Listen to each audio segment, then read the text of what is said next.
다음은 사회 관련한 소식 조금 살펴보도록 하겠습니다. 인터넷에서 이 기사 역시 좀 화제가 됐던 기사입니다. 조현아 대한항공 부사장의 이혼 관련 소송 소식인데요.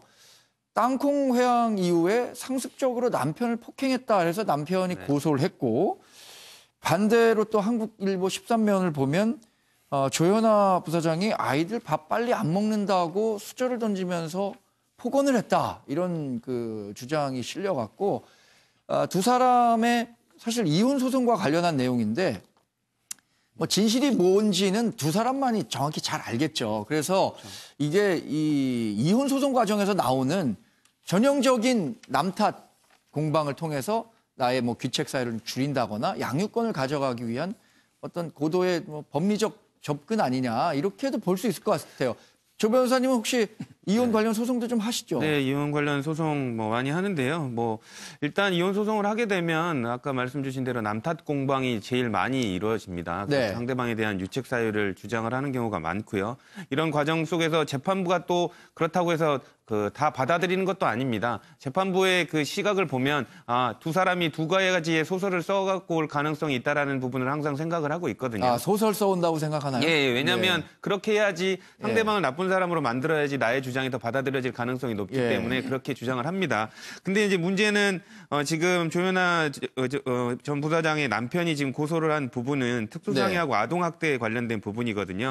근데 소리를 지르거나 뭐 목을 졸랐다, 폭행을 행사했다, 이런 부분으로 주장을 하고 있는데 남편 부분의 주장이 조금 더 힘이 실릴 수밖에 없는 그 이유가 있습니다. 왜 그러냐면 재판부가 바라보기에는 예전에 조현아 그 부사장과 관련해서는 이 비슷한 일들이 몇 번 있었죠. 땅콩 회항 사건이라든지 아니면 어머니의 그 이명희 그 이사장의 그런 행위라든지 이런 거를 봤을 때 비슷할 수 있겠다라는 생각을 좀 가질 수도 있기 때문에 이런 부분을 봤을 때는 재판부가 조현아 부사장의 남편의 말을 조금 더 귀담아 들을 가능성은 높아 보입니다. 네.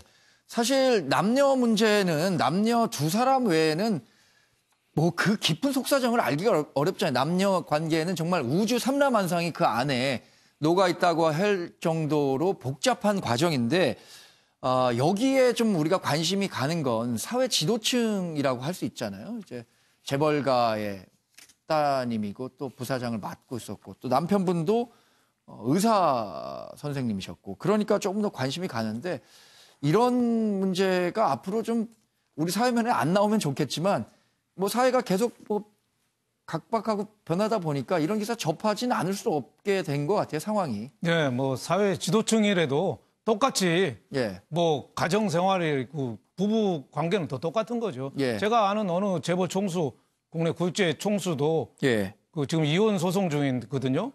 그 부인한테 상당히 많이 맞았다고 하더라고요. 주로 이 뺨을 많이 맞았다고 할 정도로 거기도 사람 사는 거라 똑같아요. 똑같고 한데 특히 한진가는 워낙 지금 유명하잖아요. 그 뭐 어머니부터 또 여동생하고 관계가 그동안에 이번에도 육성 테이프 음성 나온 거 보니까 그 음성 들으면 사실 뭐 정말 소름 끼칠 정도로. 옛날에 한진그룹 다니던 사람들이 얘기는 들었어요. 거의 뭐 악을 바쳐서 그 소리만 한번 들으면 거의 정신을 잃는다고 할 정도인데 이번에도 그 정도로 좀 심각했구나 했고, 또 남편인 집안도 의사 집안이거든요. 성인과 그 집안도 괜찮은 집안인데 이렇게 소송까지 한 거는 가장 큰 이유는 물어보니까 양육권이라고 그래요. 네, 그렇습니다. 그 모계 쪽은 도저히 애를 맡겨둘 정도로 정신 상태가 안 되니 우리가 키워야 되겠다, 아들 남편이 하는데 재벌가에서 여태까지 양육권을 포기한 적이 없거든요. 삼성가의 이재용, 이부진, 뭐 신세계의 고현정, 정용진 그런 경우도 자식은 꼭 재벌가에서 갖고 있었거든요. 그래서 이번에 양육권은 절대 포기하지 않기 때문에 그 양육권을 놓고서 이렇게 시비를 벌이는 거다, 이런 생각이 듭니다. 아이들의 미래를 담보로 이렇게 계속 나쁜 모습만 보이면 안 되겠죠. 아이들의 미래를 먼저 생각하는 그런 현명한 자세로 두 분의 갈등도 좀 풀어나갈 수 있기를 기대해 보겠습니다.